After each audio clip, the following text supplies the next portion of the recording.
It's Friday, the 24th of November, 2023. The last word in podcasting news. This is the Pod News Weekly Review with James Cridland and Sam Sethi. I'm James Cridland, the editor of Pod News. And I'm Sam Sethi, the CEO of PodFans. In the chapters today, Good Pods removes AI-generated descriptions, RSS.com launches the gift card, and PodPage adds new podcasting 2.0 features. Plus, this is Brendan Mulligan, founder of PodPage. I'll be on later to talk about Podcasting 2.0 and how it integrates into the PodPage websites. My name is Lisa Jacobs, and I'm from AdResults Media. And later on, I'll be talking about podcast brand safety and suitability. They will. This podcast is sponsored by Buzzsprout. Last week, 3,097 people started a podcast with Buzzsprout. Podcast hosting made easy with powerful tools, free learning materials, and remarkable customer support. From your daily newsletter, the Pod News Weekly Review. James, let's kick this show off then. Hey, what happened to that intro? It was all flowery and wordy last week and it was all mad.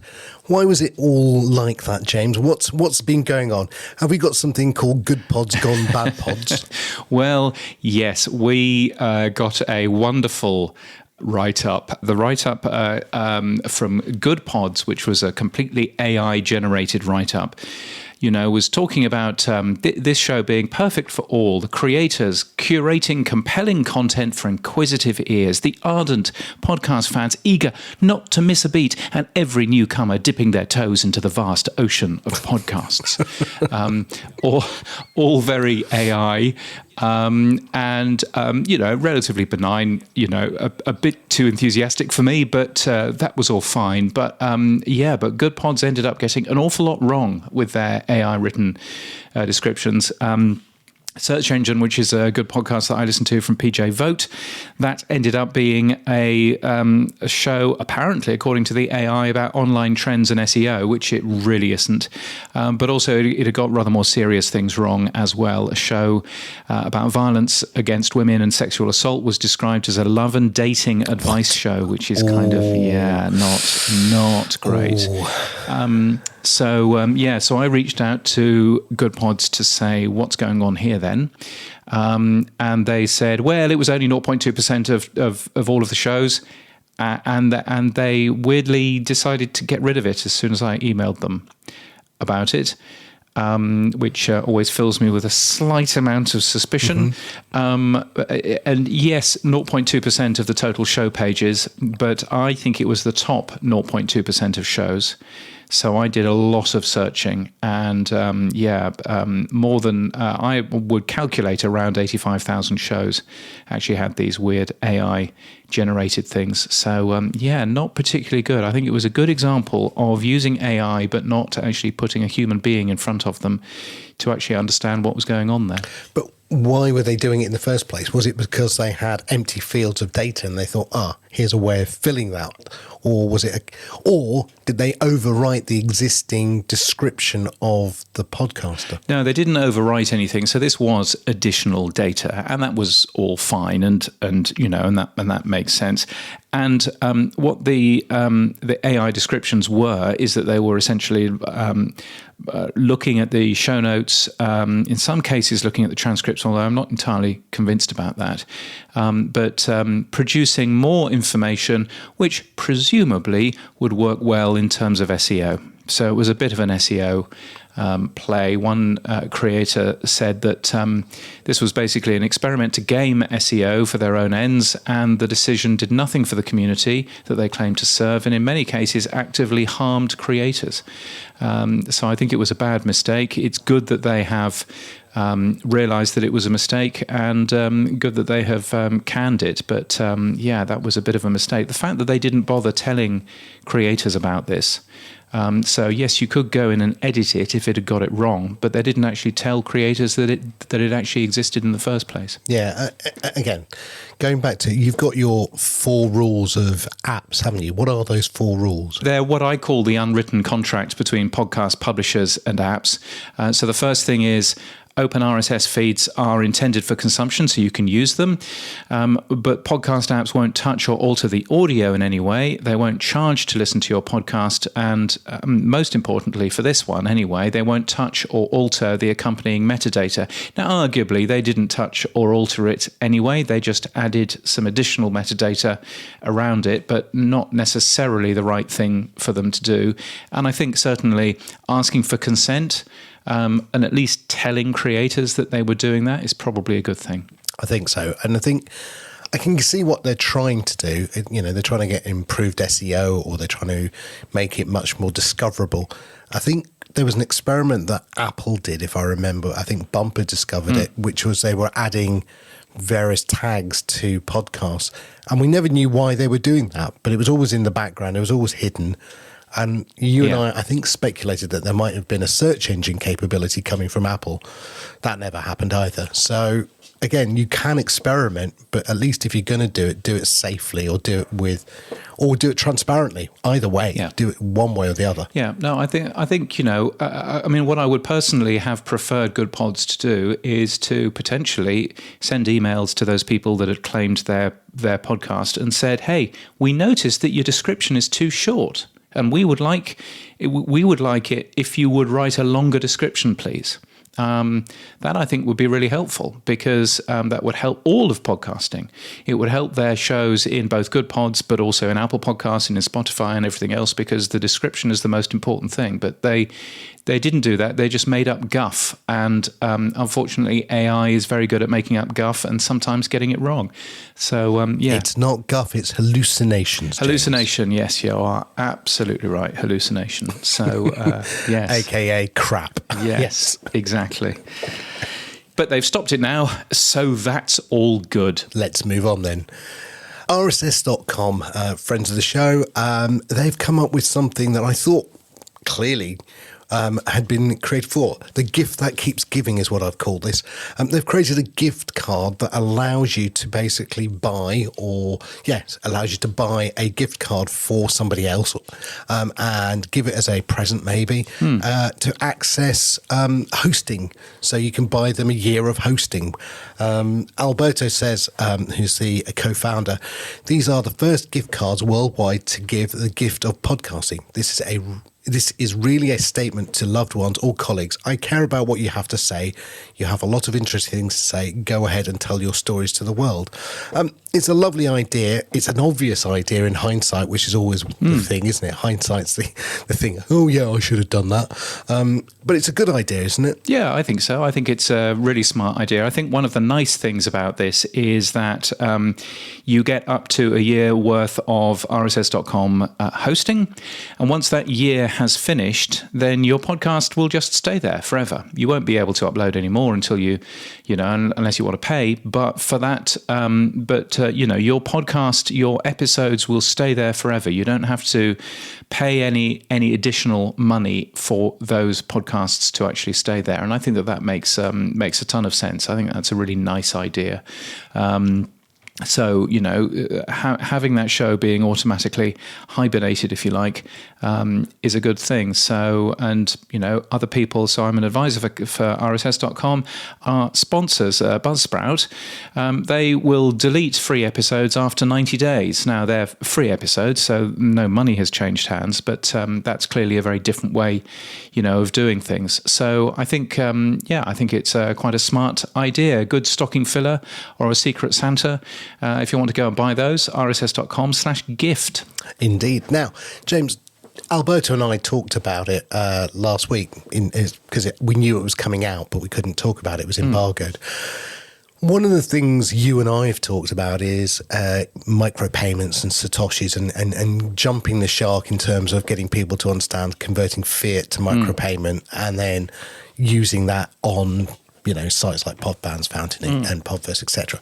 So one thing, could we or should we create gift cards for micropayments? So could, say, a company like Podfans create gift cards that says, oh, here's 100,000 sats, right? And that's 20 quid. So pay Podfans 20 quid and we will fill your wallet with 100,000 sats. And therefore, are you avoiding the issue of banking by selling a product, because it's not banking, it's an actual physical product that you're selling. But because it's money, is it still a banking issue? Yeah, that's a good question. I don't know the answer to that. I mean, I know that you can give somebody a gift card, and not just a gift card, at a store, at Walmart or whatever, but you can buy somebody a gift card which is just a Visa or MasterCard, which is paid for. So you would kind of think that there must be some form of way of that money essentially going into escrow within PodFans, for example, and for you to just be able to type in a code and you get hold of that money. But yes, as you so rightly say, it might end up being, part of those rules, I suppose, in terms of how these things work. I mean, there are plenty of websites out there that will sell you a Bitcoin, voucher. So you spend €25 or whatever, and you can buy a Bitcoin voucher for that amount of money, and that seems to be a thing. But it would kind of make sense, wouldn't it, if you were to offer that sort of thing for a Podcasting 2.0 enabled app. I know that Fountain, for example, will give you some money as you start, and I'm sure that PodFans does much the same sort of thing, give you a small amount of money so that you can actually understand how the thing works. Is that right? Yeah, we do. Yeah, and that's just gifting. So because there's no transaction occurring, it's actually us giving you the money for no money in return. Then I don't think we have an issue. I think the issue would be if we were transacting that. I guess I'm going to have to find a very good lawyer who's going to have to tell us whether this is possible or not. Yes. That's probably a plan. I think I'd better do that anyway. I don't really want to have a tax issue, and I don't really want to have a visit to Her Majesty's Secret Service or wherever I may be ending up if I do this wrong. Yes. HMRC aren't friendly. I do know that. Yes. Gosh, anyway, careful of the soap. rss.com/gifts. Let's try that one. Talking about AI, as we were earlier, Descripts, or rather Descripts, which is the correct way of pronouncing them, they have been adding more AI tools, haven't they? They have. They've added tools for script generators, and they've added a rewriter as well. I mean, I haven't used these. I should declare I am an ambassador for Descript or Descript, and I haven't come across these tools myself yet. And again, I'm trying to work out, even if I did, is this in the process of writing a script, which again, I probably wouldn't use it there for.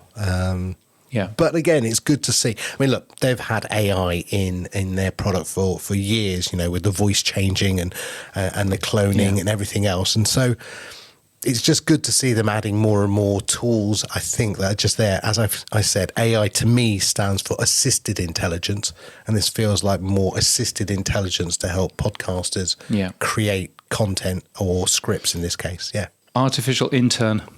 That's what it basically is. Very good. I like that one as well. Yes. See, I've been thinking about that. Yes. Yes, Descripts have 9. So I should say that they are sponsoring the Pod News Daily podcast this month and the Pod News Daily newsletter. But they've got 9 different AI tools so far. Everything from summarizers to a YouTube description.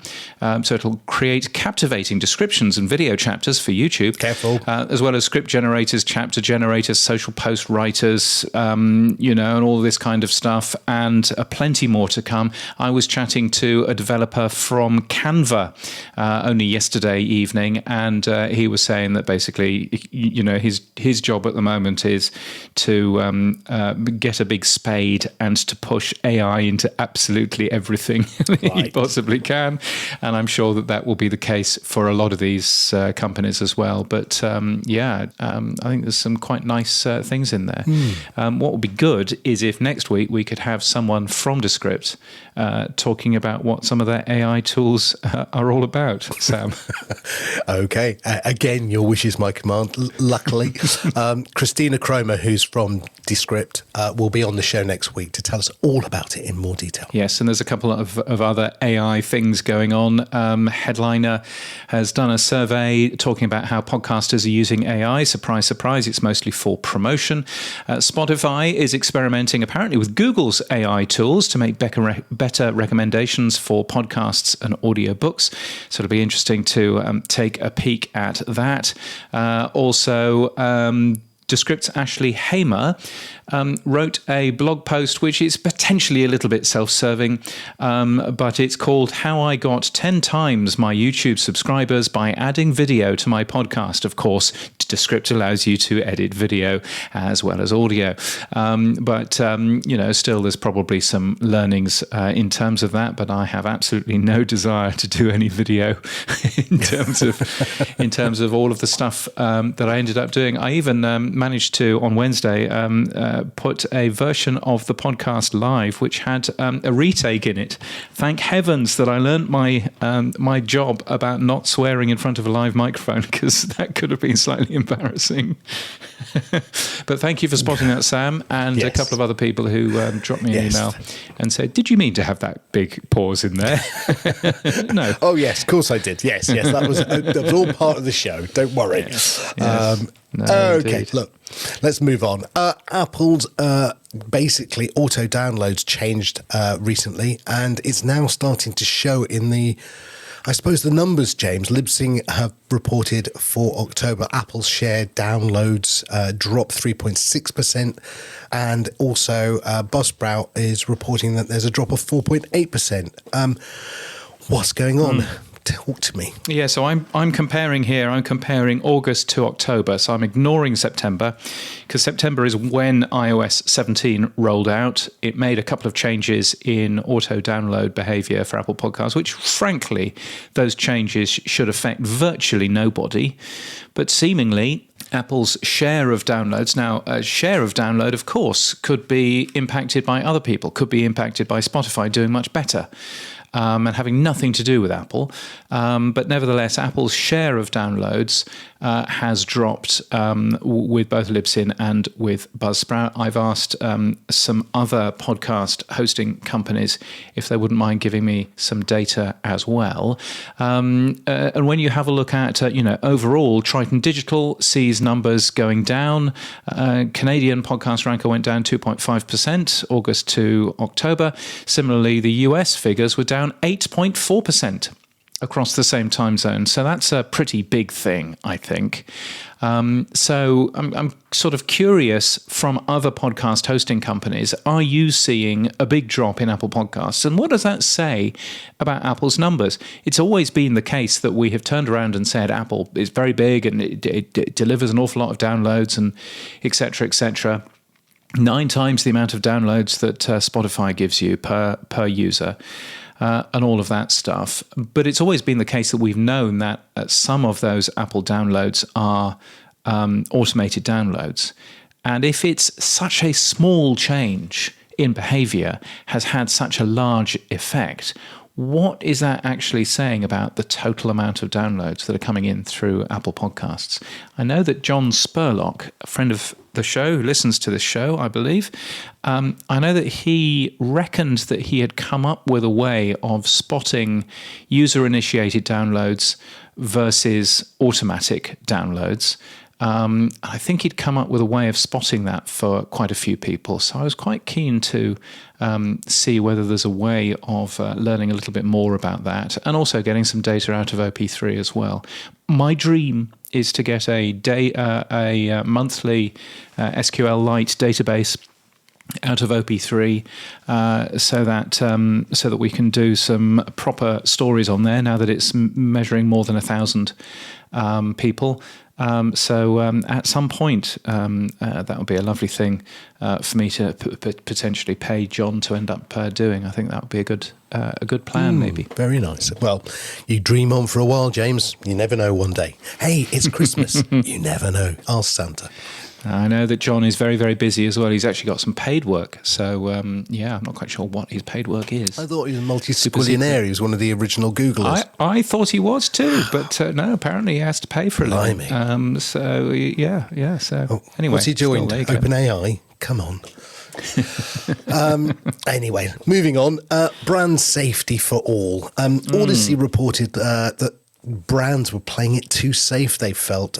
With a plethora of brand safety tools currently flooding podcasting, the company interviewed 6,000 podcast listeners to discover what marketers may consider risky actually offers opportunities for other advertisers to connect with highly engaged listeners.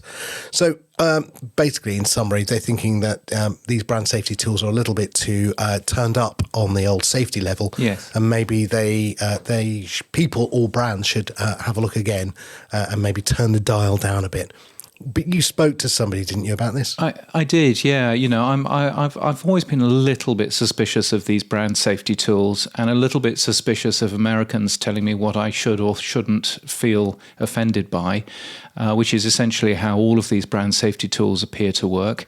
So I spoke to Lisa Jacobs from AdResults Media, and I started by asking her what AdResults Media was. So we are a leading audio-focused agency. Everything we do is around spoken word. So whether it's local radio, national radio, Sirius XM, podcasts, streaming, and YouTube, we help our clients find the right creators and content to be a part of. Now, your company posted the first ever podcast ad, apparently. So I wasn't here for it, but as the story goes, we worked with Adam Carolla to place the first ever ad as podcasts started to pick up several years ago.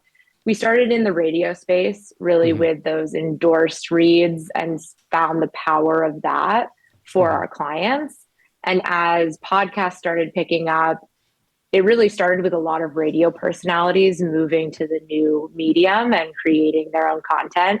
It's obviously exploded from there, but we found a lot of the same principles that we leveraged in radio with working with the hosts and endorsing applied to podcasts. But we had even more flexibility because the podcast space isn't regulated. There aren't rules on how long they can go on for, what they can say. So it really opened up this whole new avenue for our clients. And now the majority of what we do is podcast advertising. So you work a lot with Odyssey, which is a large broadcaster, of course, in the US. And there was a new study from Alter Agents and Odyssey, which suggested that brands are playing it too safe, arguably. What does that study say? So it's quite in depth. I like the way that they executed it and really took the listener's standpoint, because a lot of what we do when we're talking to clients and when we're talking even to creators, you have to think about how the audience is going to react, because at the end of the day, that's who we're trying to influence. So I like that they really took the perspective of what do podcast listeners think, and let's survey them. Let's get information from the other side, the buy side as well. But what does the audience think? How are they feeling about hosts and when they maybe go outside the lines? And how do they feel about brands that are adjacent to certain content? So I really liked the way they approached it from an audience first. And it said a lot of things that we've been telling our clients for a while. Podcast truly is an opt-in medium. So you don't just hear podcasts out and about. Like, you choose the content that you're interested in because you like the host, because you like the subject matter, because you want to learn something. So because of that lean-in nature and that opt-in nature, I wasn't surprised by any of the findings that people were very lenient when it came to what was being covered and if it was controversial, and that not negatively impacting their perception of the show, of the host, or the brands that advertised in content. Yeah, I think that's the important finding, isn't it? That 73% say that even if it's a controversial podcast topic, if you're advertising in there, then there's absolutely no impact on that brand, in there. They don't think any different to that particular brand there, which I think is interesting. And about half would think more positively of a brand after pairing with controversial content. I mean, I guess it depends what type of controversial content. Yeah, and if you fall on the same side of the argument of the controversial content, I'm sure plays impact into it as well. But it was interesting. Their line in the sand is very similar to where our line has always been, audience's line in the sand. If you get into like hate speech or racial slurs or things like that, that's where the audience is like, this is no longer okay. And that's always been our line in the sand of have your content, have your conversations, talk about what's important to you and what your audience wants to hear about. But we will pull our dollars and pull our brands out if you have hate speech included, if you degrade another a person, a brand, what have you. So it was interesting to see that line show up as well. I wonder how much of this is related to, there was a study that came out in August from Urban One, it's basically saying that using their standard keyword block lists, a lot of Urban One's podcast content was marked as problematic by some of these brand suitability tools because it didn't really understand the language that those particular shows were using. And I wonder how much of advertising is being, unfairly knocked down by AI that doesn't really understand culture or indeed the way that we talk much of the time. Yeah, that's what's tough is, all of the brand suitability and safety tools, they had to start somewhere. So they started with transcribing the episodes, looking for keywords, looking for chains of keywords. I will say it's getting better and better every time we check in with them, but we still see the wrong things get flagged. I think that it takes a while to train AI. And if you're training them on how does this podcast host speak versus another, that gets very complicated, and it's not a one size fits all. So at AdResults specifically, we leverage some of those tools to just monitor what's going on, but we also have team members that when things are flagged, actually go listen to say, oh, in context, this is totally fine, or oh man, no, even in context, this is not okay, and we need to reach out and have a conversation. One of the things that, in my dim and distant past, I used to be a commercial copywriter, so I used to write radio ads a long time ago. One of the things that came out of the study, which I thought was quite interesting, was that ad content quality, so the quality of the ad matters more to people than pretty well anything else, and I think that's really interesting. Have you spotted that that sort of learning from podcast audiences as well? Yes, definitely, and I think it holds true whether it's a host endorsing or producer read or a produced ad. You want the ad to fit with the content. Like you don't want that jarring experience that we've all had when you listen to a podcast and you're like, whoa, where did this come from? So whether it's the host doing it, the producer, or a produced ad that's placed in, making sure that the tone and how you're speaking to the audience remains consistent has performed a lot better. The study also came out with lots of very positive comments about podcast ads in general. It turns out that people aren't really skipping them, are they? Which is a nice thing. What were the figures around that sort of thing? 80% of consumers say they listen through ad breaks, which is a significant portion. One of the things that's great about podcasts, like we were talking about earlier, because it is opt-in, because people are choosing to listen to a specific host, they want to hear what the host has to say. If they give a recommendation, they're going to take it more seriously than if they see an ad on Instagram or somewhere else. So I'm not surprised by the 80% figure. It tracks with what we've seen. Host-read ads versus produced ads. Host-read ads, I guess, because all of the research says this, perform much better, I guess. Yeah, they definitely do, for the exact reason that I was just mentioning. The audience feels like the host is a friend.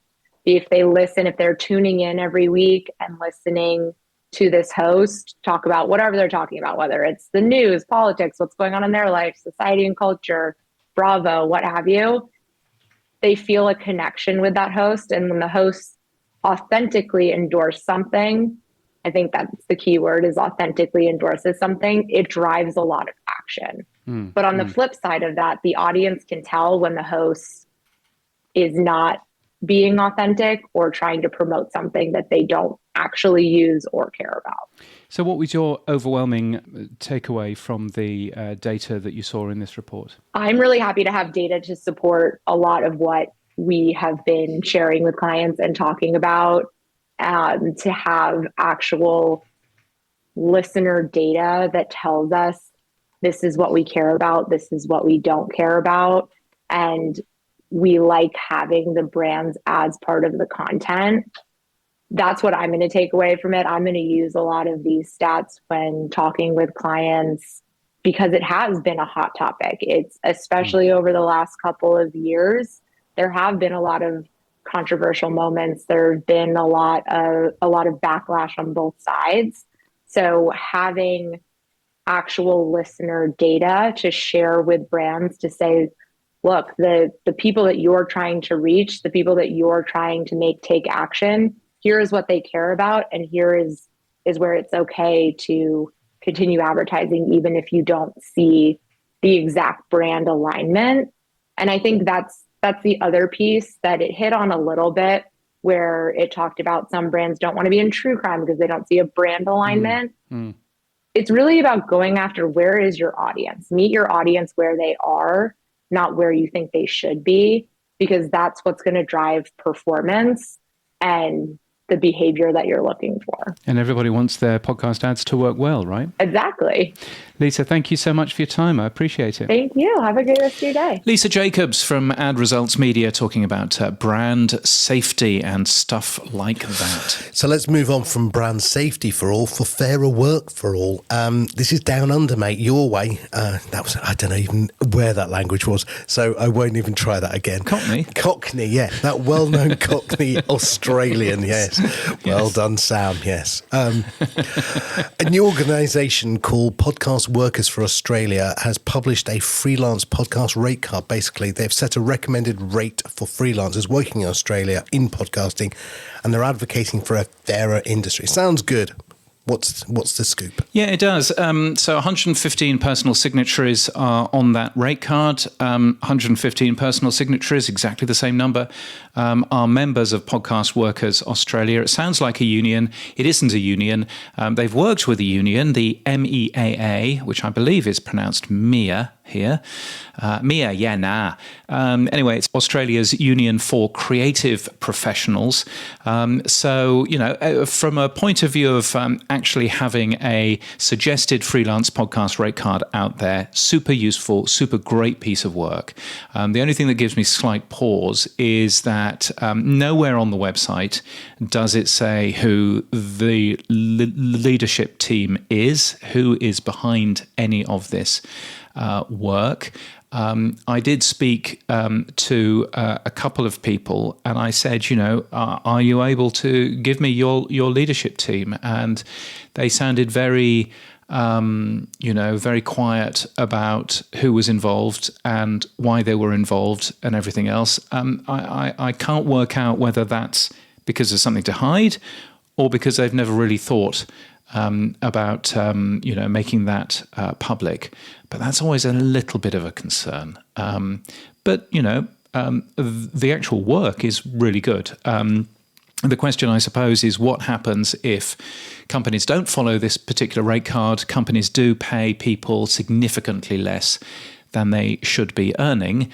Does that mean that Podcast Workers Australia, as an anonymous organisation as it currently is, goes off and bullies them on social media and everything else? And I just don't know the answer. So I can't work out whether to be delighted that this is a great piece of work or a bit suspicious that it's going to be a faceless organisation that will jump onto social media and shame organisations without you actually knowing who's behind it. Yeah, we know a few of those. That's the Borry. Transparency they want one way, and transparency the other way they don't want to give. So Yes, that's the yes, problem. and don't we just? We do know quite a few of those. Yeah. Similar to that, although similar but not, employees at Pushkin Industries, which of course has seen their fair share or their unfair share of cost cutting over the last year, they have unionized through the Writers Guild of America East, which is good news for them. They did, which has just reminded me, they did send me a long press release with all of that detail, and I ended up linking through to a quite scant report, so I should probably go and dig into my email and find that longer statement from them. But I think that's good news as well. Yeah. Now, the last one, and I'm glad this came up actually.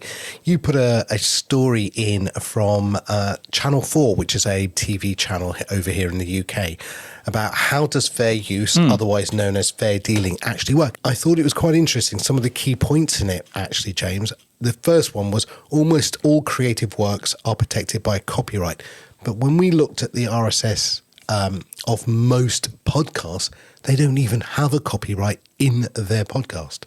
That's the first thing I noticed. Well, but you see, what this is saying is that all creative works are protected by copyright. Right. You don't have to put a copyright symbol in your work to protect it. It's already protected. It's protected automatically. Right. So yeah, so everything that you see in an RSS feed, regardless of whether or not it's got a copyright sign in there, is protected under copyright. So what a license would enable you to do is to relax that copyright if you wished to.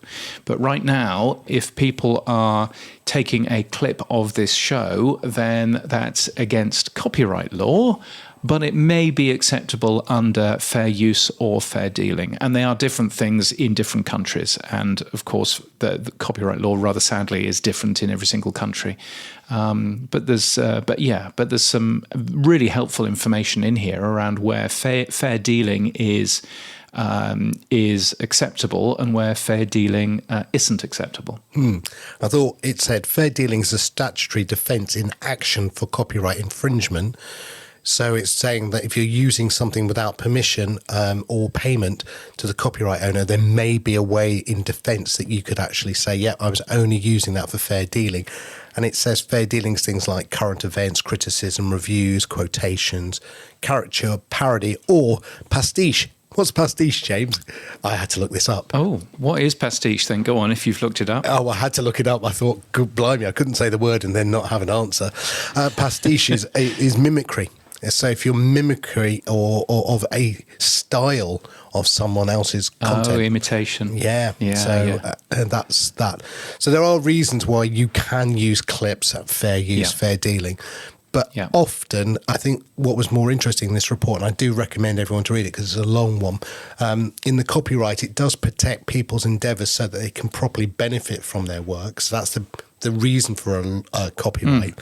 And copyright, as we know, lasts 70 years after someone's even died. So there is a time sink to it. But what was interesting was, I think, that having a license and having a license that gives you permission, as you said earlier, as to what you can do, I think is going to be important. And I've been looking at the Creative Commons licenses. They were used very heavily with blogging. And I think when you have a look at the 6 Creative Commons licenses, I think it's a good place to start, because what we have on the GitHub repo for Podcast Index is like 600 licenses. It's a crazy long list. It's utterly ridiculous. I mean, none of that makes any sense. And, and I think that there's probably 3 Creative Commons licenses that are actually relevant here. And I think, we should just, focus on that. It's the typical podcast index or podcast namespace idea of let's put in everything, including the kitchen sink. It's why the social interact tag doesn't work. It's why plenty of other of this, of these new namespace tags don't work, because they try to be everything to everybody. Exactly. I think it's a bit of a frustration. I think also the Creative Commons licenses mean the same in every country. They may have different write-ups in every single country, but they mean the same in every single country. And I think one of the frustrations and the difficulties here is that DMCA, for example, is an American thing. Here in Australia, we have kind of DMCA, but not really, and not for websites like, not for websites, but we do for ISPs and all this kind of nonsense. And then the rules are different in the UK, which this Channel 4 document is all about, to the US, to Canada, to Mexico, to everywhere else. And so I think the Creative Commons licenses, which are the right licenses for a podcast, because it's all about creative work, I think that makes perfect sense. Yeah. Well, I had a quick look in the podcast index, and it was strangely not many apps supporting the license tag, but equally not many hosts supporting it. All of them seem to have a field for copyright, but only a handful have a field for license. Yeah. So yeah, I think we need to look at this. And you kind of have to put licenses in terms of, if the license is in the copyright section, then, well, I mean, it's kind of not copyright, and it kind of is, and it gets all very complicated. And particularly doing it at item level as well. It's going to be really interesting. No. Stick to the channel. My goodness. Stick to the channel. Yes. I'm glad to Yes, say, with my PodFans hat on, we've just put the 6 Creative Commons licenses, and we're keeping to that. Nice and simple. Let's keep it that way. But yes, and my suggestion, by the way, was just to add the license to the copyright tag. So the copyright tag exists. If you're saying that it's not actually copyright, it's just a CC BY license, for example, then that should be a tag within the copyright tag that already exists. It seems balmy to have an additional tag. And it can absolutely mean the complete opposite. Let's go around the world, James. Let's have a look. Back down to your part of the world, or close to it. Triton Digital released the New Zealand podcast ranker for October. What was the outcome? Yes, it was exactly the same as all New Zealand podcast rankers are. Very dull, the same people in, and RNZ, which is the big podcaster in that country, not listed. So there we are. They also released the US podcast ranker. I think PRX is brand new in that ranker, which was nice to see. And I think that NPR are currently not in any of the rankers at the moment because they are doing some tech reworking. So I'm looking forward to NPR coming back again. I find it very difficult, as I think I've said on this podcast many times, to report on these rankers without saying it's much the same as last time, because it really is much the same as last time. So, but they are useful and helpful things because they do all calculate the data in exactly the same way. So these rankers are quite helpful, in terms of that. Indeed. Spotify is to launch its advertising marketplace further around the world.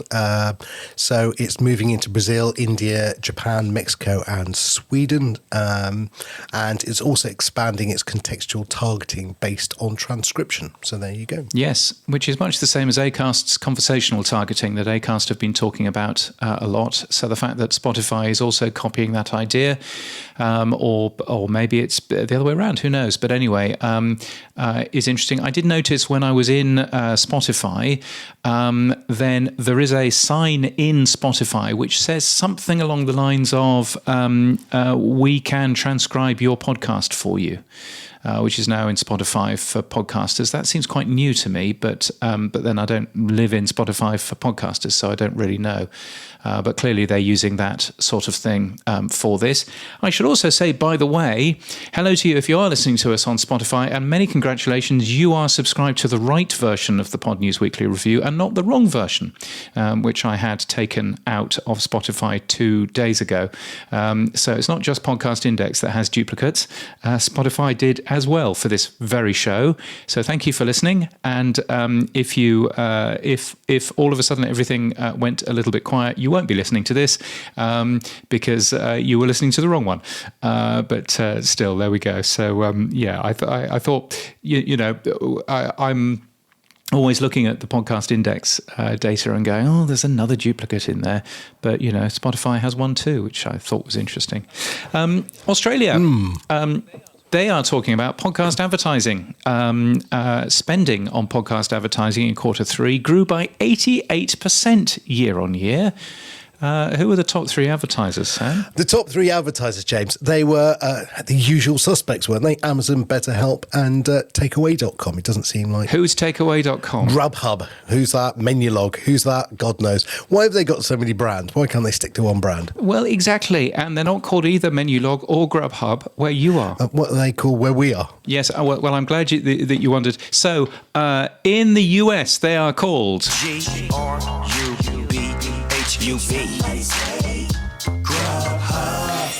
In the UK, they're called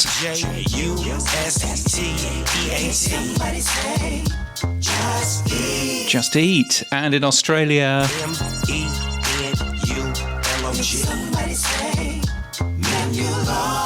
and you might ask why did Snoop Dogg have to sing all three different versions? Katy Perry is the latest one who's sung all of those jingles as well. Wow. And the quick answer is, I don't know, probably heritage.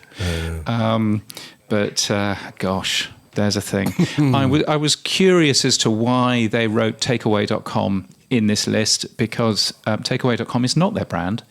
So I don't really understand that, but anyway, that's the data. There's a top 10 data which you'll find on the Pod News website. So that's fun, isn't it? Staying in Australia, James, an Indigenous-led podcast network called Blackcast launched today. Sounds interesting. What's that one? Yes, Mundanara Bales, in partnership with ARN's iHeart, has launched an Indigenous-led podcast network, which I think is the first one. And it's been a pretty shitty year if you are Indigenous or a Torres Strait Islander here in Australia. I think it's a fantastic thing to actually see a podcast network specifically for Indigenous people start up. It was launched earlier on this week on Gadigal land in Sydney, and that was the day after the Australian Podcast Awards, so there must have been quite a lot of sore heads. Should we move on? Any job news, James? Not really, but there's plenty of jobs going on podnews.net/jobs. They're free to post, and it just takes 2 minutes to add a new role. Over in terms of awards, the Audio Production Awards took place this week as well in London. Lots of friends of the show ended up taking away a bunch of winning things from there. Let me tell you who the big winners were. The main winner was the producer of the year, Anishka Sharma, who is a producer for Reduced Listening, who make a bunch of shows in the UK.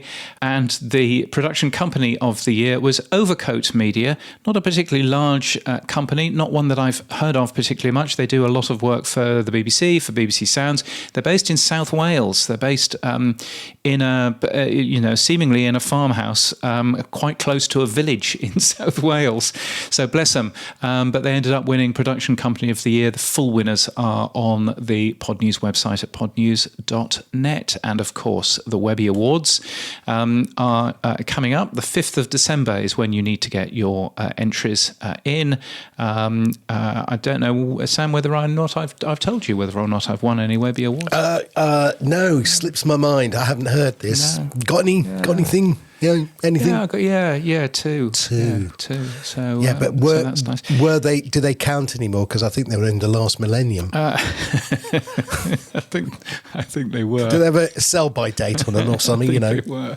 And of course, Ainsley Costello doing her live music events on December the 20th and the 21st. There's more details of that. Where's more details of that, Sam? Well, we're waiting on the more details. You can go to Ainsley Costello's own website, ainsleycostello.com, and there'll be details about tickets and the event itself. But RSS Blue, who are helping Ainsley, are going to be putting up the RSS feed, and then I think all of the apps, the Podcasting 2.0 apps, will then be obviously putting up the trailer and then alerting you to when the event is live, and you can watch them in any of those apps. The tech stuff on the Pod News Weekly Review.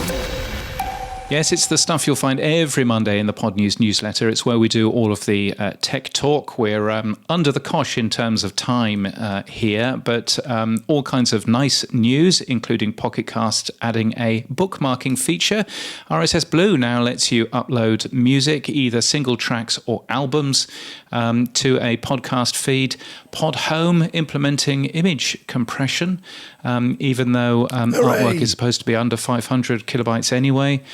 So I'm not quite sure why they're doing that, but you seem very excited by that, Sam. Yes, because we have to do image compression locally because we get megabyte-sized chapter arts and we get mega-sized... And there's no compression being done by most hosts, right? Yes, and they really ought to, because Apple won't touch it if it's over 500 kilobytes. Yeah. So I'm not quite sure what's going on there. But the nice news was a company called PodPage, which makes nice-looking websites for you. If you need a nice-looking website, it's as used by Boostergram Ball. They proudly support some Podcasting 2.0 tags. Sam caught up with Brendan Mulligan to find out more. PodPage launched about 4 years ago. What I noticed was that a lot of podcasters had their podcasts on Apple and Google and Spotify and all these places. And when you search for them on Google, you would be pointed to all these different platforms. But a lot of podcasters didn't have their own website. And so PodPage was created to make it very, very easy for a podcaster who already has a feed set up and everything else to go from not having a website to having a really, really, really good website that's search engine optimized that they can assign a domain name to in just literally under a minute. And so about 25,000 podcasters have used PodPage to set up their websites. The whole thing is automated. So when you release a new episode, we pull it in. If you get a new review on Apple, we pull it in. If you put a new video on YouTube, we pull it in. And so the idea is that you set this website up once, but you don't have to manage it. You don't have to actually spend your time working on it. You set it up and you set it and forget it. And so it's been great. It's been a really great 4 years of providing this for podcasters. And what's the revenue model? Is it free, chargeable, pro versions? How do you make money on it? It's a software as a service. There's 3 different tiers ranging for what you need, depending on what stage of your podcasting career you're in. We have a free trial. We recently did away with our free plan because after 3.5 years, we found that almost no actual podcaster was using our free plan for their website. Frankly, if you're going to set up a podpage.com/your website name, you probably already have your Buzzsprout or your Libsyn or your one of those pages. And so we found that most people were trying it using the free plan, but then either upgrading or abandoning it. So it makes a lot of things easier just to kind of take that away. So there's a 2-week free trial. They can do whatever they want, and then they upgrade. Cool. Now, mea culpa, I didn't notice that back in August, although James did cover it, you added a whole bunch of new Podcasting 2.0 namespace tags. What did you add? Let's go through some of them. Well, so the premise here is that Podcasting 2.0 is an incredible initiative, especially for people like me, because a lot of the tags that they're looking to add, I've already built those features into PodPage, right? Where when you talk about like getting tags supported by Apple or some of the other platforms, like they don't really have a section for, I don't know, some of them don't have a section for transcript, or some of them haven't figured out how they're going to do trailers, but all that stuff we actually had already built for PodPage. And so for what we did is we looked at, the more we can pull off your feed, the happier we are and the happier you are. The happier we are is because when you go to set up a website, when you hit the generate website button, in 10, 15 seconds, you'll see all of that stuff on a website, and you don't have to enter all that content on your own. Makes the website better, makes your experience better, and makes our job easier. And so, I think we were just a little bit behind because we obviously use the GUID tag because that's how we tell if you've ever put your episode on your website before. We use that very, very strongly to never duplicate episodes on your page. We added the funding tag because we've always had sort of a revenue section of your website where you can put your Patreon links and you can do all of your PayPal, whatever you do we have buy me a coffee widgets, we have Ko-fi coffee widgets. We have all these different options for you to be able to collect money and earn money from your website. So the funding tag makes it really easy because we can have that dialed in the minute you hit the button, as opposed to you having to go and enter that information. And then we added the person tag. Those are three big ones that we added because the actually profiles on your website are a really, really big deal in the PodPage world. You're able to not only set up profiles for all of your hosts, but you can set up profiles for all of your guests. And so when you have a guest on, like if you were using PodPage and I was coming on, you would have actually sent me a link to your website that would have a form that I would fill out ahead of time. I'd put in my bio, I'd put in my upload my photo, I'd put all my social links. And so for you don't have to do anything. Like there's already a Brendan profile in your backend. And then when we record this and you say, oh, Brendan's going to be on episode 50, when we import episode 50, we will also attach the profile to that and then email the guest, hey, the episode's been imported, here's links. Right? We try to do all that for you. So people in a pod page are really, really core element. And then obviously there's a page on your site for your guest that's search engine optimized that helps you rank for that person on Google and all that stuff. So to be able to support the person tag, and I'm looking forward to hoping to see that more and more adopted and used more for hosts and guests and all the stuff. We love that because again, there's one of our best features is the guest profiles and the host profiles and stuff. So from the show and channel tags, we added those. And then on the episode tags, transcript is an obvious one. The more text-based information you put on your website, the better for Google, for search engines understanding what the page is about. So we pull in your podcast. And then also we have ways of breaking up your podcast on your website. So we import your season, your episode number, and then we added trailer. So we're still doing some stuff on the actual website where hopefully maybe the end of this year, this is being recorded late November. Maybe it'll be out before the end of the year. But the goal is new templates where the trailer sort of takes center stage.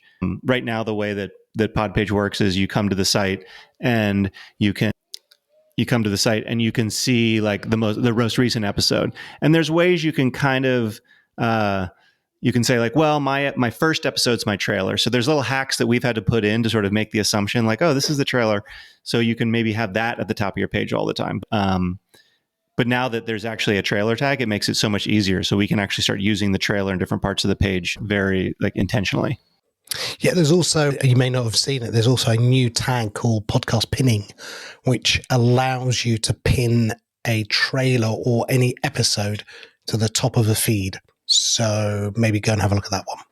Yeah, no. And that's the kind of stuff that's so fun for us because, again, I feel like every time I see a Podcasting 2.0 feature, it's a feature that we have, and now it's just going to make it easier for a podcaster to use it. There's so much content, and this isn't totally surprising. If you think about the levels of where podcasters enter information, right? The feed is the core thing, and they're entering that core information, the traditional 1.0 type feed.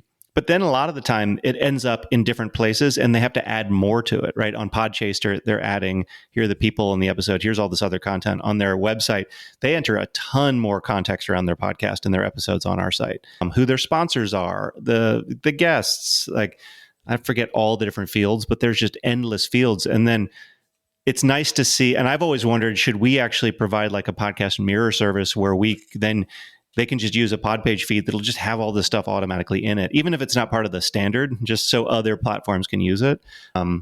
There's a lot of reasons to not do that. But it is like, wow, there's so much more context to each episode. And it's a shame that all the platforms can't take advantage of this. So that's why I think the Podcasting 2.0 stuff is so exciting. Yeah, James and I are doing a predictions show in a couple of weeks, and one of the predictions is everyone will catch up to everyone by the end of 24. Right? We're seeing some people adding more tags on one side and with less on another, and some people are doing certain things, and it's all a bit squiffy. But I think by the end of 24, give it another 12 months, everyone will have sort of caught up with every tag that's out there at the moment. And the only thing is, will Adam and Dave add another 20 other tags, and then everyone's still behind the curve. Exactly.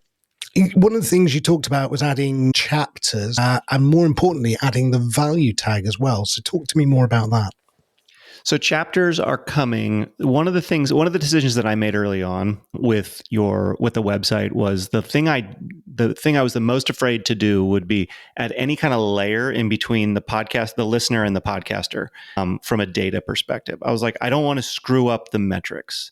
And so I kind of decided really, really early that we would do the immense amount of work that it took to support the embedded player for any host. And so if you have a Buzzsprout RSS feed, we will automatically put your episode in a Buzzsprout episode player. That seems like it's simple. It's actually like the amount of code that it took to like, oh, it's a Buzzsprout episode. All right, now we need to find the identifier in the RSS feed for this episode and then use that in the very specific iframe that Buzzsprout creates. It's an enormous file that is hard to keep up to date because of the new host. And then if a host comes out with a new player, it's got to be updated. So, but the end result is if you're a Buzzsprout customer or a Libsyn customer or whoever, when you launch your website, it automatically has your host's player on it. And the way that I look at it is that is the best way for me to make sure that I'm not messing with the tags, right? It's just like taking what Buzzsprout gives you and putting it on your website. And I thought that was the best solution to make sure there's nothing in the middle that could screw things up. A button being broken or anything. It's just like, nope, we're just using the Buzzsprout player.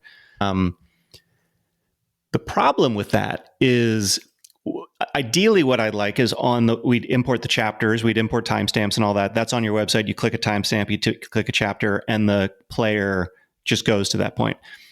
This is where using the host player has become not very convenient for us because not all host players, and I don't even know which ones do and how they do it, can automatically skip to certain timestamps. Like we'd have to figure out how to use JavaScript to manipulate each player depending on where you click. So in order to support chapters and timestamps, we have to introduce like, here's a podcast, just a vanilla player that's the PodPage player. And that'll give us more control over being able to do different chapters and stuff. But definitely want to get that stuff imported and start using it. It's just going to take a little while. Yeah, I mean, Buzzsprout have done some great stuff recently with the AI stuff. I mean, the transcript that they produce out the AI linked to the person tag is really clever because you can go into the admin, connect, it'll auto transcribe, and then you can go and listen to snippets, add the person tag to the ping. And then when you import it into an app, you're suddenly getting the person avatar with the thing. It just looks good. It's all working. And I love that. That's very cool. Who's doing that? Buzzsprout. So yeah, they've done a really good job. And again, I'm sure when you add, again, chapters and chapter markers and all that, it'll all come together. One of the things that you have said you're going to be doing as well is the value tag and value for value. Talk to me more about how that's going to evolve and where you see it going in your own mind. I need to spend more time digging into how technically we do it. Now, from my understanding of it, and I fully am a little bit ignorant here. Because we launched this in August, I haven't been digging into the value tag since August, so it's been a few months. It was heavily reliant on cryptocurrency wallets, and I remember when I looked at it, I said, this will be easy in an app where all this stuff is hooked in. It will be much harder to do in the browser. And so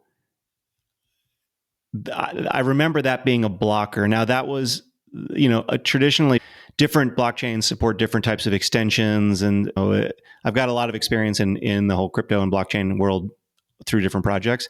And so I think that there's a path forward to be able to support that. I just can't remember right now what the issues were, but there were some pretty big blockers to just being able to do it on through a web page. And that's PodPage is a web standard. So, we're on the web standard. So that's the way we have to. You'll be glad to know, Brendan, because with my other hat on with PodFans CEO, we're a PWA, we're a website, and we've integrated directly with the Olby API from a web page. And we run a PWA on the mobile, and it works a treat. So, yeah. So with that, though, you're a PWA, which means you're an installable website as if it's an app on a phone, right? We went that extra feature. I mean, if you just want to use us in the browser, then you can. But you can. And are you able to, if you're just in the browser, can you do the integration that you just talked about? Yeah, absolutely. Yeah, we did it. So we built the desktop first, and we did all the integration with the Olby APIs and everything. And the guys over there are really good, Boomy and Moritz. They'll jump on board and come and help you really quickly. that all works. And you can do two things. You can offer a new wallet to people who don't have one, or you can authenticate against existing wallets. And apart from Fountain, every other podcast app is using Olby. So what you're getting is this ability for a community just to quickly get on board. It's not. So that's one of the benefits of the Olby API. And again, now it's evolved as well in its complexity. Back in 2022, it was like the Olby QR codes and blah, blah, blah, and invoices and pay. And it was all gobbledygook. And it was like custom keys and pub key. And it just, everyone was like, oh my God. And then suddenly Lightning addresses appeared, and it suddenly became very simple. And suddenly people were like, oh, okay, I get a wallet, I get a Lightning address, I can make a payment, it's direct to peer-to-peer, bang, done. And the API's evolved, and websites have got a little bit more smarter, and it's all just works. Just that would be my bottom line to you. It all just works now. Yeah, I think that I remember when I looked at it. So I always try with PodPage to be really focused on what the core use case for both the podcasters and the listeners are, and not try to get myself into other businesses or build features where I'm not in the workflow. So when I think about the podcasting workflow, for example, I'm post-publish. There's nothing. I've had podcasters be like, "Hey, can you build me tools to help me write better show notes?" or da-da-da. And I'm like, well, you need the show notes before the episode gets into PodPage, right? So I've always sort of said like, oh, all these AI tools and stuff that are coming out, like we've built some PodPage AI stuff in, but it's not to like come up with an episode title or description, because you need that before we know about it. It would come in and then we tell you to change it, and then you go to your host and it would change. It's just, that's not where we fit in the workflow, right? And so what we do is things like we'll publish them on the web, we'll publish them on your social networks. We can use AI to come up with tweets that you should send about your episode. But so we really always try to be like, where are we in the steps of a listener journey or a creator journey? On the listener side, I think that most podcasters would agree that the core step that we fill for listeners is discovery. And probably it isn't as heavy on consumption. And so a lot of people like optimize their page. They put the trailer at the top as opposed to the latest episode. We have a section where you can feature certain episodes that you consider your best. And so it's about capturing the listener. And then I would say in most cases, getting them over to a podcast app to actually do the listening. There aren't a lot of people sitting on PodPage just listening to episodes. The data, a lot of data shows that globally, but then I've had some very podcasters that care a lot about the data who dig into the PodPage data. And universally, they're like, not a lot of people are spending a lot of time sitting in front of the browser listening to the episode. If they're going to do that, they'll watch it on YouTube or something. Yeah. And because of that, that's why the value stuff is a little less of the top of mind for us, is because I feel like the value for value really shines when the user's consuming it. I feel like that's when it really those are the best touch points for value, where I feel like the website, again, it's still more about, like when I look at Podcasting 2.0, I go, look at this rich metadata that we can use to then drive Google to point people to this website and then get people into their apps to listen to it. That's just how I've always thought about it, though. Could be wrong.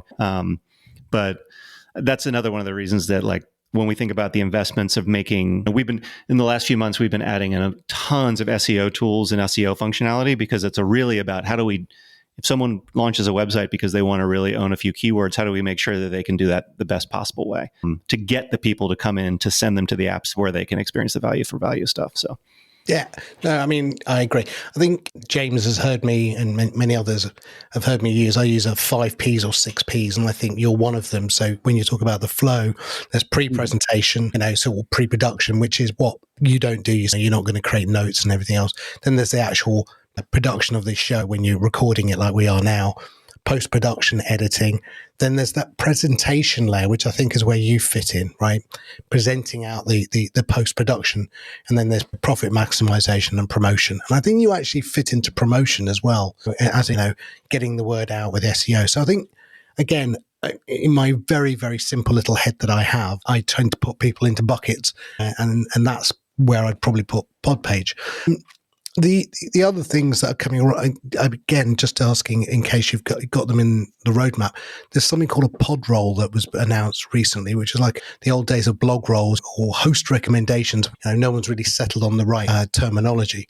Is that something that you might want to look at as well next? Well, it's funny that came out a few weeks ago, and although I was excited about it, it makes my life a little more complicated, because we we had just almost finished a feature within PodPage where it was a podcaster recommendations feature. And so you would go in, anyone who uses ConvertKit, I mean, I was really inspired by their creator network feature, where the idea is in ConvertKit, you find other people who you love, and then you try to, when someone signs up for your site or your list, like you can have it on the next page say, hey, here's 3 others that we really like. Go sign up for them. And so trying to figure out what's the podcasting and PodPage version of that. And so we started rolling out a podcaster network, and where podcasters would be able to go in and say, I'd love to recommend other people to my show. Would you like to recommend me? And sort of do a matchmaking thing in there. And that's kind of 90% built, I would say. Probably I could launch it. There's some rough edges to smooth out. And with any of these kind of marketplace type things, there's always a chicken and an egg. But then the Podroll stuff comes out, and I had to take a step back and be like, okay, well, how do these two things work? Because one of the primitives of the network that we were going to release was they had a PodPage site, and it was like you could say like, hey, I'd like to recommend you. Would you recommend me? There was a little bit of working together where the Podroll is a list of RSS feeds. And so even just the data display for me, I need to think about okay, well, these are RSS feeds. These aren't PodPage websites. And so just grabbing the episode title and grabbing the podcast title and artwork, it's easy because it's just grabbing them from the feed, but it's not saved in our database. So I kind of have to rewrite what we've done and think, again, how do these two things work together as opposed to, it would take me 2 seconds to add a Podroll page to your website. But, and maybe that's what I'll do first, because like trying to figure out how to fit Podroll into this whole system that we had already built might be harder. So anyway, even just talking through it on this helps me a little bit to try to you always want to move quickly and push stuff out. And I've tried to be a little bit more diligent here recently, where I'm starting to realize, some of the decisions that we made like 2 years ago to move quickly, I'm having to undo now. And for 1% of websites, they're seeing like, this feature used to be there. And it's like, well, I shouldn't have launched it in the first place. It should have been part of this feature. So we just need to migrate people. I want to get this one a little bit more sort of long-term thinking around this, but I love the feature. Like, I think it's such a cool, again, you take it in the web world, like the hat that I wear, having podcasters linking to other podcast websites from their website is good for a lot of people, right? Backlinks are very, very important when it comes to SEO. And so how do I make sure the Podroll concept is good in that way too, right? Like, I don't want to just link, I love to the Tim Ferriss show, go to Apple to listen to it, right? It's like, how do we make sure that we can kind of connect dots where we can connect dots? And obviously, if the person you're recommending is a PodPage user, we should tell that person about it, right? There should be some sort of, there should be something more than, we put the data on your website. So I'm just trying to think through that.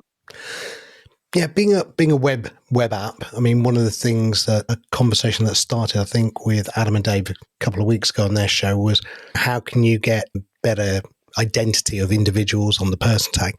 And it was really funny because I'm fairly old and I go back to the early days of the noughties when we were talking about micro formats and friend of a friend called FOF, and we were talking about micro data and XFNs, and it really feels like we're coming full circle around to all this stuff again. It's all about, can you add some simple metadata around the person tag to extend it to allow for better discovery? And I think somewhere along the line, I think all of us need to roll up our sleeves, have a little look back at what was done before, maybe enhance it a little bit, dust down the old standards, because they are W3 standards, and say, hey, how can we implement some of this? I think that's going to be, certainly for me in 2024, one of the things I want to look at. Okay. Yeah. I've got my brain going about, there might be I'm now wondering if there's a straightforward Podroll way to sort of replace, like my ultimate, you can tell that now you got me going on. That wasn't no worries. I mean, and I even mentioned this when I was talking about one of the hardest parts about doing the podcaster network, PodPage podcaster network, was chicken and egg sort of marketplace with no supplier demand. And I want people to be able to, the idea was that no one should be able to recommend someone who's not open to be recommended. Mm-hmm. And so that was kind of one of the primitives. But with Podroll, I realized that it's just totally open and you can put anyone you want on there. Which means, and like you can think of like how this could be negative, where it's like, a podcast that I don't want to be associated with is recommending me. And that gives the podcaster being recommended no control over that. But I guess if that's the way the standard's moving, then there's not. I was like, well, you shouldn't just be able to be added to someone else's site through this network without actually getting permission to be listed. But again, then maybe I'm being too sensitive about how some of it works. So yeah, I think maybe you are, because I mean, you would have to then extend that to, well, I don't want to be in your playlist. Then I don't want to be any form of recognition. I mean. Yep, no, it's true. And what you might want to do is actually build a feature which is, do not follow me, do not link to me, do not talk to me. In which case, why are you doing a podcast in the first place, right? And no, it's totally true. I mean, it's funny because I think sometimes, like, yeah, any horrible person could recommend your podcast and you couldn't do anything about it. Mm-hmm. This is kind of like, and it's different because it's music versus podcast, but you see, at least in the States, with our beautiful political landscape where we're all so nice to each other, you see like musicians starting to say, hey, you can't use my song at your campaign rally. And all of that. So to me, it's like, whenever I do anything on PodPage that would essentially be, hey, it's not sharing personal data, but whenever it's starting to be like, you're linking to my website, I don't know. This has just always been a policy in my brain of like, just make sure that you're being sensitive about what people would want before making it easy for people to do whatever they want. But you're right. Someone could just build a custom page on PodPage and list a bunch of podcasts they like. So I feel like I have a little bit more responsibility when it comes to, I'm helping you structure data versus like it's a free for all. But anyway, we can get off this topic. Point being, maybe I'll launch a PodRoll support this afternoon or something like that. Cool. That'd be fun. I look forward to that. Now, one of the other things Adam Dave talked about, well, Adam did, was that he actually has a couple of PodPage. He runs a couple of his podcasts through it. And he was very excited that you were going to be one of the guests. But also the other one was he wanted to know whether you would support something like ActivityPub. Has that even crossed your mind? You know, the idea of being able to share content out of PodPage into Mastodon. And then, so I guess it's like in the same way that you were talking about extending it out to Google and maybe extending it out to X or wherever. Is there a way that you might support the ActivityPub so that somebody's done something inside of PodPage and they can share it out to Mastodon? I'll just need to look into. I haven't done a lot of research into how that works. I mean, I don't know. So we added support for Zapier, and so as things come into PodPage, you can say, all right, put them on wherever you want to put them, right? We just send them. So right now, when an episode is published into PodPage, you can turn on posting it to Twitter or X, Facebook, and LinkedIn. That's, we actually have tools for that we post. And that's just because they're the biggest and they're the ones that everyone wanted. There's obviously this new class of networks that are growing that people would like. It's such a pain to like do a lot of these API integrations. And that's why we went the Zapier route, where we could just say, hey, we're going to give it to them. Like that puts the power in the network's hands to do their own integration with Zapier. And then you should be able to do whatever you want. And so I haven't seen that kind of reduced our roadmap of like, we need to scramble to get more posting out there, because we're like, cool, we just have this one place that it can go. But I wouldn't say I'm never opposed to anything. I mean, it really comes down to, and some people like this answer and some people don't, because, but we build whatever our customers want us to build. If you looked at PodPage when I launched it the first day, it was a basic site, and almost every feature on there has come from our Facebook community asking for it, or customers writing us asking for it enough times. And so I would never say we won't build anything. I generally want to hear the customers ask for it. And sometimes customers don't love that answer because they have like a really unique use case. They're like, oh, can you do this? When I publish an episode, can you change the season and add digits and change? It's like this very complicated thing they need because they have a very unique way of presenting. Mm-hmm. And a lot of those customers are like, you're the perfect candidate to use WordPress. Because like I'll do so much, but there's a certain point, anyone who needs ultimate customization, there are platforms out there that'll do it. You can do whatever you want. And so anyway, I think your question was, would you be open to the ActivityPub? I would totally be open to it. I just want to like learn a little bit more about the use case and how many more people were wanting it. Yeah, I mean, I think customer feedback's great because that does guide you as a developer and someone producing a product. But I also have in mind every time I hear that, or I think it was Henry Ford who said, if I asked my customers what they wanted, they would have said a faster horse, not a car. And on that basis, sometimes I think we as, I guess, technologists or people who are building stuff sometimes have to build stuff that customers aren't asking for because actually they don't know what they want until they see what they have. There is that case as well. So I agree with that quote. The reason I push back a little bit sometimes when in its use is I feel like if you ask customers what they want, if I built everything my customers said they wanted, I would have built, and I have made this mistake before where I build something that isn't really what they wanted. I think being guided by the problems that customers present you with is a more effective way. So I think, yes, if you ask, they want a faster horse, but if you listen to the problem the problem they were having was I can't get where I need to get fast enough. And so if you go back to first principles and you say, well, can horses get us there as fast as what the people want? No. All right, well, we need an alternative to a horse, right?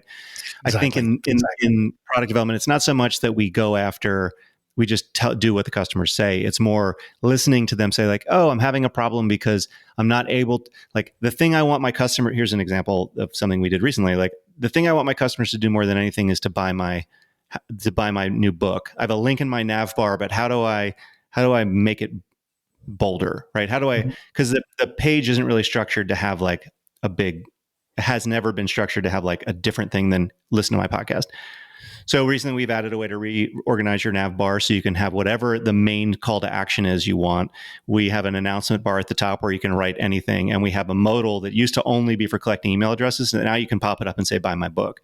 And so the customer, I forget what, that example, the customer wanted something that wasn't one of those three things and honestly wouldn't have made a difference. But it was like, oh, you just want to be able to highlight a promotion. Okay, so that's what I mean when I say listening to customers. That's very cool. Brendan, thank you so much. And congratulations with all this. Keep the good work up, I guess, with new features that you're planning. We'll keep an eye out. I promise not to miss it on Pod News this time. No. But hey, look on the bright side. You got 2 bites of the cherry. We covered it twice, so not too bad. Brendan, remind everyone, where can they go if they want to find out more about PodPage? PodPage, PodPage.com. We're at PodPage HQ on Twitter, but best place is just go to the website. And people always ask me like, pitch me on using you guys versus WordPress or something like that. And what I always say is, if you go to podpage.com, you click get started and you enter your podcast name. In 10 to 15 seconds, you'll see a bunch of websites and you can decide at that point if you think it's a cool site or not, right? It's like always just like, just go try it. We've made it so easy to try. That's the best place to get more information. And then there's a button in the lower right that you can always click, and it's a chat button, and most messages will get directly to me, or if you want to talk to me, just has it to be sent to me. So I do a lot of the majority of the customer support. So. Brilliant. Thank you. Brendan, thank you so much. Good luck with the page, and we'll catch up with you in 24. Thank you so much. There we go. Brendan Mulligan. Yeah, lovely chap that he is. He's coming to, hopefully, Podcast Movement in LA. And yeah, he's building out more and more features. I think overall what I got from it is that, he's done a great job in supporting some of the earlier podcasting 2.0 tags, and they're growing great. And it's that catch-22 between finding out what's the next set of podcasting tags like pod roles and value time splits and value chapters, and understanding how it all works. So I think he's in that second role of what does he do next. But one thing I would say, James, it sounds like one of these products that one of the hosts should just buy. I completely agree. I think if you look at some of the podcast pages that Libsyn produces, for example, why John W. Gibbons isn't jumping, to buy PodPage, exactly. I really don't know. I mean, that makes absolutely zero sense. Buzzsprouts are very lovely. If you want to see ours, weekly.podnews.net is where our Buzzsprout website is.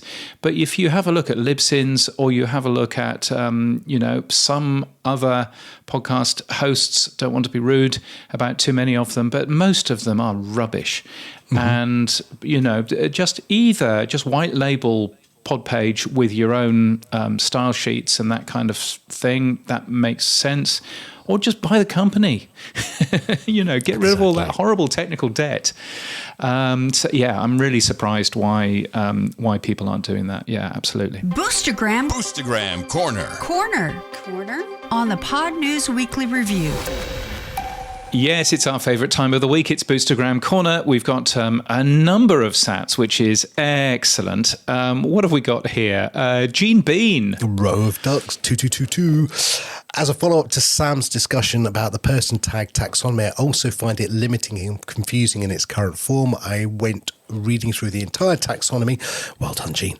And I couldn't make out what, for someone who does everything except speak on a show, I would have thought there'd be something like a producer to cover this, but that doesn't seem to be the case if you go by the descriptions in the spec. Well, there is a producer. I do have to say I've read this spec as well multiple times.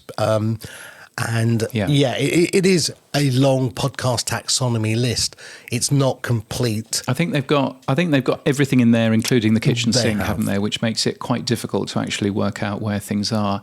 One of the things that I spotted was that the Podcast Workers Australia piece of work around rate cards that we mentioned earlier on, that has its own taxonomy of different people who work in the industry. And one of the pieces of feedback that I gave them, and that I would encourage you to give them as well, if you can find who actually runs that organisation, is for them to have a look at the podcast taxonomy itself, which is an open piece of work, and it probably needs translating into Australian English, probably needs translating into British English as well.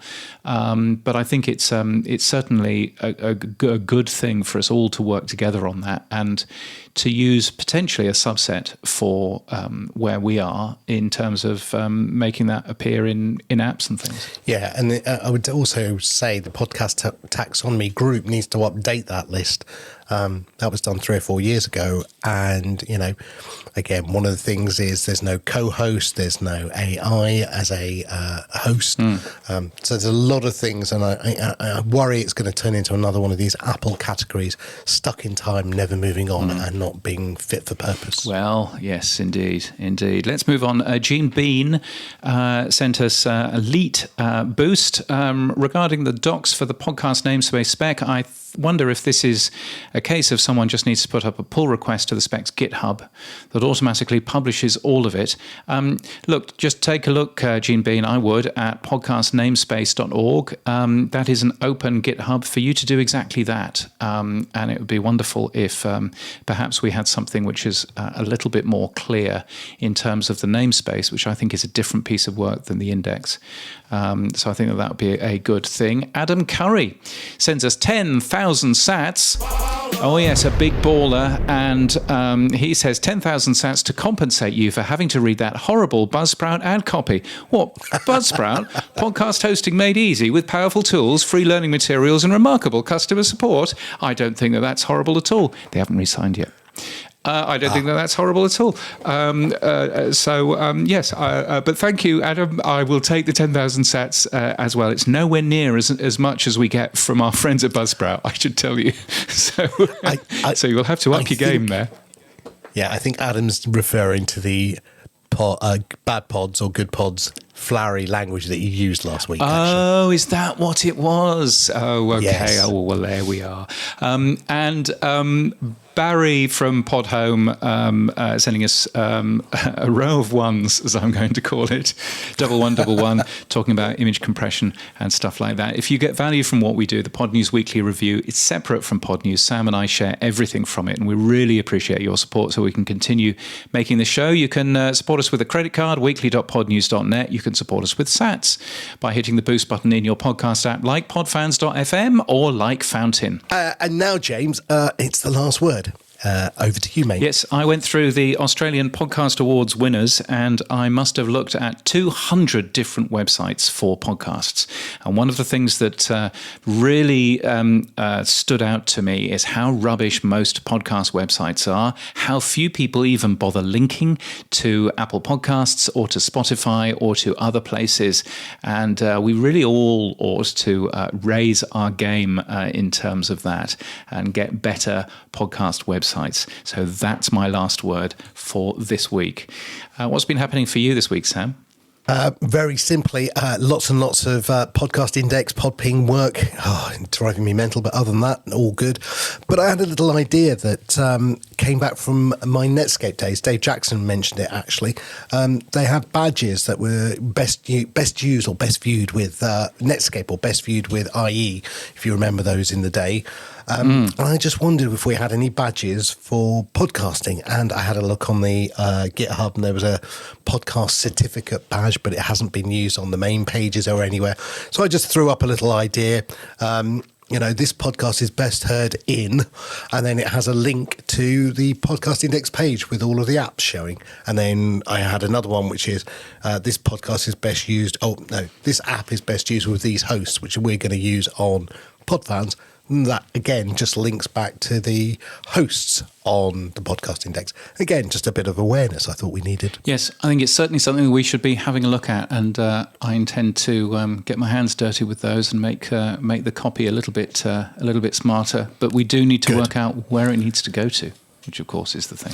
James, so what's happened for you?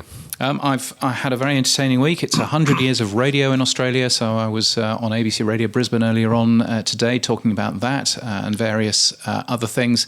It's been a good week for me. And that's it for this week. You can give feedback to James or I by sending us a boostergram. If your podcast app doesn't support Boost, then grab a new app from podnews.net/new podcast apps. Our music is from Studio Dragonfly. Our voiceover is Sheila D. We use Clean Feed for our main audio, and we're hosted and sponsored by Buzzsprout. Podcast hosting made easy. Get updated every day. Subscribe to our newsletter at podnews.net. Tell your friends and grow the show. And support us. The Pod News Weekly Review will return next week. Keep listening.